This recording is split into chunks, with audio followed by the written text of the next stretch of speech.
নমস্কার বন্ধুরা, আমি নিশা রাই। নিশাস রেসিপি ডায়েরিতে আপনাদের সবাইকে স্বাগতম। আজ আমি আপনাদের জন্য ভীষণই মজাদার বিক্রমপুরের ঐতিহ্যবাহী বিবিখানা পিঠার রেসিপি নিয়ে চলে এসেছি। সব থেকে সহজ পদ্ধতিতে কিভাবে আপনারা বাড়িতে এই পিঠে তৈরি করবেন সেই রেসিপি আজ আপনাদের সাথে শেয়ার করব।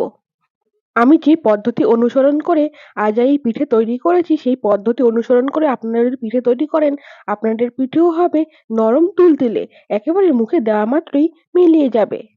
ঘরে থাকা উপকরণে কিভাবে এই পিঠে তৈরি করবেন, চলুন তবে দেখে নেওয়া যাক। এই পিঠে তৈরি করার জন্য সবার প্রথমে আমি এখানে নিলাম উষ্ণ গরম দুধ। দুধকে অবশ্যই উষ্ণ গরম হতে হবে। এবারে আমি মিষ্টির জন্য এখানে ব্যবহার করলাম গুড়। আমি এখানে নারকেলি গুড়ের ব্যবহার করলাম। নারকেলি গুড় ব্যবহার করলে আপনাদের আলাদা করে আর কোনো রকম নারকেল মেশানোর প্রয়োজন নেই। না হলে আপনারা আলাদাভাবে নারকেল এই পিঠের মধ্যে ব্যবহার করতে পারেন। আমি এখানে প্রায় ৪ চামচের মতো গুড়ের ব্যবহার করেছি। আপনারা আপনাদের পছন্দ অনুযায়ী এখানে মিষ্টির ব্যবহার করবেন। দুধের সাথে গুড়কে ভালোভাবে মিশিয়ে নিয়েছি। এবারে এখানে ব্যবহার করব পিঠে তৈরির প্রধান উপকরণ চালের গুঁড়ো। আপনারা প্রত্যেকটা জিনিসের মেজারমেন্ট করার জন্য যেকোনো একটা বাটি কিংবা কাপ ব্যবহার করবেন। এবারে আমি যে পরিমাণ এখানে চালের গুঁড়ো ব্যবহার করলাম, তার অর্ধেক পরিমাণ এখানে ব্যবহার করলাম ময়দা। এবারে দুধের সাথে ময়দার চালের গুঁড়োকে খুব ভালোভাবে মিশিয়ে নেব। একেবারে মসৃণ করে দুধের সাথে মিশিয়ে নিতে হবে, যাতে কোনো রকম দলা কিংবা গুটলি না থাকে। আজকে আমি আপনাদেরকে এই পিঠের রেসিপি ঘরে থাকা সামান্য কয়েকটা উপকরণে কিভাবে তৈরি করবেন সেই পদ্ধতি বলবো। এখানে ব্যবহৃত সমস্ত উপকরণই প্রায় সকলের বাড়িতেই আছে, আর তা না হলে আপনারা প্রত্যেকটা উপকরণই খুব সহজেই পেয়ে যাবেন। পিঠের তৈরির জন্য ব্যাটারটাকে খুব মসৃণভাবে আমি গুলে নিয়েছি। এবার এখানে কিছু উপকরণের ব্যবহার করব। সবার প্রথমে আমি ফ্লেভারের জন্য এখানে খুবই সামান্য পরিমাণে ব্যবহার করলাম এলাচ গুঁড়ো। আর আমি এখানে সামান্য পরিমাণে ব্যবহার করলাম দারুচিনি গুঁড়ো। আপনাদের হাতের কাছে দারুচিনি গুঁড়ো না থাকলে আপনারা শুধুমাত্র এলাচ গুঁড়ো ব্যবহার করতে পারেন। সেক্ষেত্রে এলাচ গুঁড়োর পরিমাণ সামান্য একটু বাড়িয়ে দেবেন। ব্যাটারের সাথে দারুচিনি গুঁড়ো আর এলাচ গুঁড়োকে ভালোভাবে মিশিয়ে নিয়েছি। এবারে আমি এখানে স্বাদ মতো লবণের ব্যবহার করব। লবণের পরিমাণ আপনারা আপনাদের পরিমাণ মতো ব্যবহার করবেন। এবারে আমি যে উপকরণটা এবার ব্যবহার করব সেটা একেবারেই অপশনাল। আমি এখানে চপ করা বাদাম আর কিছুটা পরিমাণ কাজু বাদামের ব্যবহার করলাম। ট্র্যাডিশনাল পিঠের মধ্যে এই বাদামের ব্যবহার করা হয় না। আমি ব্যবহার করেছি, আপনাদের পছন্দ না হলে স্কিপ করে দেবেন। আর আমি এখানে যে বাদামের ব্যবহার করেছি সেগুলো আগের থেকেই ড্রাই রোস্ট করা বা আগের থেকেই ভেজে নেওয়া হয়েছে। সবশেষে পিঠের মধ্যে যে উপকরণটা ব্যবহার করতে হবে সেটা হলো ঘি। আমি এখানে হাফ চামচ পরিমাণ ঘি ভালোভাবে ব্যাটারের সাথে মিশিয়ে নিলাম।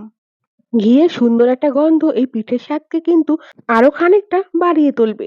আমি ঘিকে ব্যাটারের সাথে খুব ভালোভাবে মিশিয়ে নিয়েছি। পিঠে তৈরির জন্য একদম পারফেক্টলি ব্যাটার তৈরি হয়ে গেছে। এই পর্যায়ে আর কোনো রকম উপকরণ আপনাদের ব্যবহার করতে হবে না।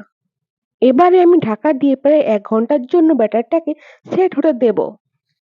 ফিরে আসলাম ১ ঘন্টা পর। এবারে আমি ঢাকা খুলে এই ব্যাটারের মধ্যে আরো খানিকটা উপকরণের ব্যবহার করব। এখন যে উপকরণটার ব্যবহার করব সেটা হলো বেকিং সোডা। আপনাদের হাতের কাছে বেকিং সোডা না থাকলে আপনারা এখানে ইনো ব্যবহার করতে পারেন। এখন আমি এখানে সামান্য পরিমাণে ভিনিগারের ব্যবহার করছি। যেই বেকিং সোডা আমি ব্যবহার করেছি সেই বেকিং সোডাটাকে অ্যাক্টিভ করার জন্যই মেইনলি ভিনিগারের ব্যবহার করলাম। আপনারা এখানে ভিনিগারের পরিবর্তে লেবুর রসও ব্যবহার করতে পারবেন। ব্যাটারের সাথে বেকিং সোডাকে খুব ভালোভাবে মিশিয়ে নিয়েছি।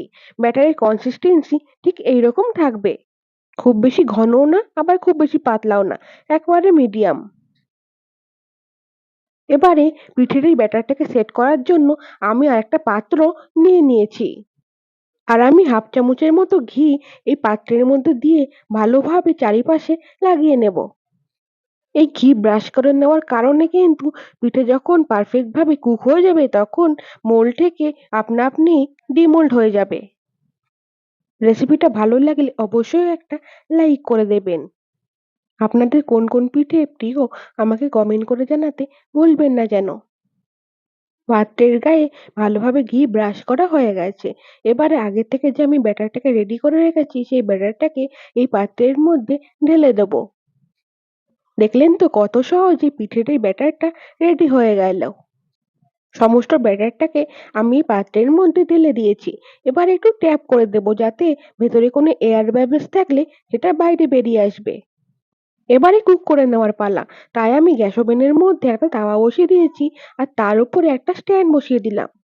স্ট্যান্ডের উপরে ব্যাটার ভর্তি বাটিটাকে দিয়ে ঢাকা দিয়ে প্রায় 15 থেকে 20 মিনিটের জন্য কুক করে নেব।